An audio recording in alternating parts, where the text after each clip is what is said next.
မင်္ဂလာပါခင်ဗျာဒီနေ့ကတော့ကျွန်တော်လိုပဲမိသားစုရဲ့အဝေးမှာရောက်နေတဲ့အဝေးရောက်ညီကိုများအတွက်ငခုကြော်နှက်နီးလေးကိုရိုက်ပြပေးမှာဖြစ်ပါတယ်ခင်ဗျာကျွန်တော်ကတော့ငခု၃កောင်ကိုကြော်နှက်လေးလုပ်ဆာမှာပါအရင်ဆုံးကျွန်တော်ငါးလေးကိုတန့်စင်အောင်လုပ်ပြီးရင်ကျွန်တော်ငါးလေးကိုဓာလေးနဲ့ညှင်းပြီးတော့အနေတော်အတုံးလေးတုံးမှာဖြစ်ပါတယ်ခင်ဗျာ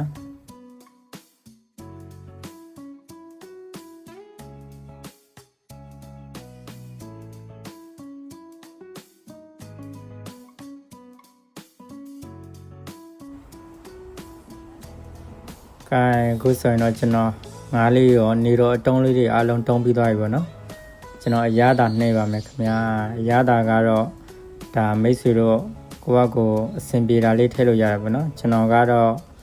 စားရယ်ချုံမုတ်ရယ်ပြီးရင်ကြက်သားမုတ်လေးအနှဲငယ်ရယ်ပေါ့နော်အယောင်နည်းနည်းလေးလှဖို့အတွက်ကျွန်တော်စနွမုတ်လေးလည်းအနှဲငယ်သုံးထားပါတယ်ခင်ဗျာကျွန်တော်တို့အရသာအားလုံးထည့်ပြီးသွားရင်တော့စပြီးတော့နှိပ်ပါမယ်ခင်ဗျာကျွန်တော်တို့ဒီငါးအသားရဲ့ထီပေါ့နော်အရသာဝင်တော့လို့လက်နဲ့တေချာလေးကိုဒီတထုံးချင်းစီကိုတေချာလေးကိုဆုပ်ပြီးတော့နှိပ်ပြီးတော့ပိုကောင်းတယ်ပေါ့နော်အဲ့ဒါမှအရသာတွေကအသားရဲ့ထီစိတ်ပြီးတော့ဝင်သွားမှာပါကျွန်တော်တို့အရသာအားလုံးနှိပ်ပြီးတော့3မိနစ်လောက်ခဏနှက်ထားတယ်ပေါ့နော်ကိုကျွန်တော်စပြီးကြော်ဖို့အတွက်ကျွန်တော်တဲဝရဲကိုစီလေးထည့်လိုက်မယ်ပေါ့နော်ကျွန်တော်စီလေးနည်းနည်းလေးပူအောင်ခဏဆောင်းလိုက်ပါမယ်ခင်ဗျာစီပူလာပြီဆိုတော့ကျွန်တော်စပြီးတော့ကြော်ပါတော့မယ်ခင်ဗျာကျွန်တော်ကတော့နည်းနည်းလေးကြွတ်လေးစားခြင်းလို့ပေါ့နော်နည်းနည်းလေးတော့ချောက်ကြွတ်လေးကြော်လိုက်ပါတယ်ခင်ဗျာကျွန်တော်မိတ်ဆွေတွေကဒါကိုကြိုက်တဲ့ပုံစံပျော့လေးစားခြင်းလည်းပျော့လေးကြော်ပေါ့နော်ဒါမှမဟုတ်ကြွတ်လေးစားခြင်းလည်းကြွတ်လေးကြော်လို့ရပါတယ်ခင်ဗျာပြီးတော့ကျွန်တော်တို့အကြက်ညင်အောင်လို့ပေါ့နော်အပေါ်အောက်ကလေးလှန်ပေးပါခင်ဗျာမဟုတ်လို့ရှင်တစ်ဖက်ကကြက်ပြီးတော့တစ်ဖက်ကမကြက်ဖက်နေမှာပေါ့နော်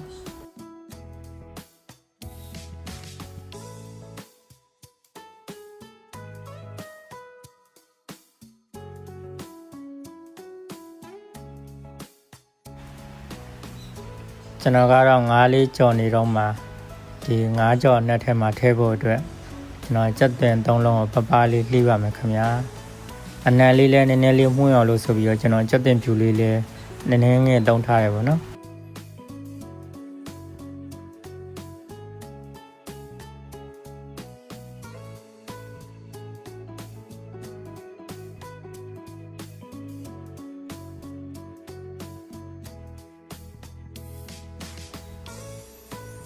ငါးကြော်လေးရပါပြီခင်ဗျာကျွန်တော်ငါးကြော်လေးအကုန်ဆဲပြီး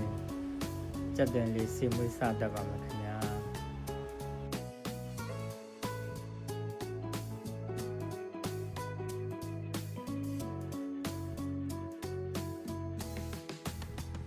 ကြက်တင်စီမွေးတတ်တဲ့အချိန်မှာကျွန်တော်အယောင်လေးနည်းနည်းလှဖို့အတွက်အယောင်တမုံလေးနည်းငယ်ထည့်ထားပါတယ်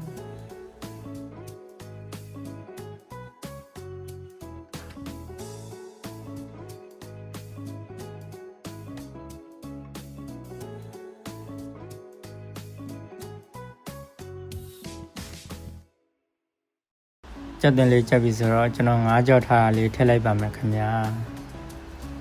အရသာကတော့ကျွန်တော်ငါးမကြော်ခင်ကလည်းတေချာလေးထည့်ထားတယ်ပေါ့နော်မြည်ကြည့်လိုက်တာနည်းနည်းလေးပေါ့လို့ဆိုပြီးတော့ကျွန်တော်ငပြားလေးနဲ့ကြက်သားမုတ်လေးနဲ့ငယ်ထည့်လိုက်ပါတယ်က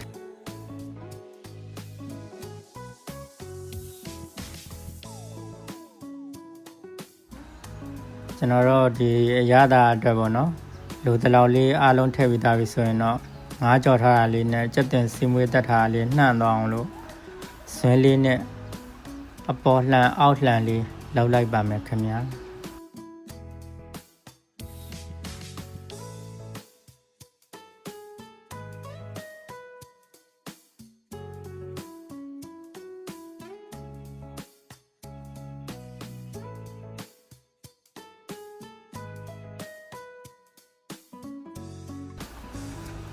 ခုဆိုရင်တော့ငခုကြော်နှက်လေးရပါပြီခင်ဗျာအားလုံးပဲကျွန်တော်မိတ်ဆွေများ လိုက်ပြီးတော့အခုလိုလေးလောက်စားကြည့်ပါအရန်စားလို့ကောင်းပါတယ်ခင်ဗျာကျွန်တော်ရဲ့ TikTok account နဲ့ Facebook account ကိုလည်း follow မလုပ်ရသေးဘူးဆိုရင်လည်း follow လေးလုပ်ပေးဖို့တောင်းဆိုချင်ပါတယ်ခင်ဗျာကျွန်တော်ကတော့ခက်တာကိုရီးယားကိုရောက်ရှိနေတဲ့ဖြိုးသူငိမ့်မဲ့ဖြစ်ပါတယ်နောက်ဗီဒီယိုတွေမှာပြန်လည်ဆုံတွေ့ပါမယ်ခင်ဗျာအားလုံးပဲတတ်တာပါခင်ဗျာ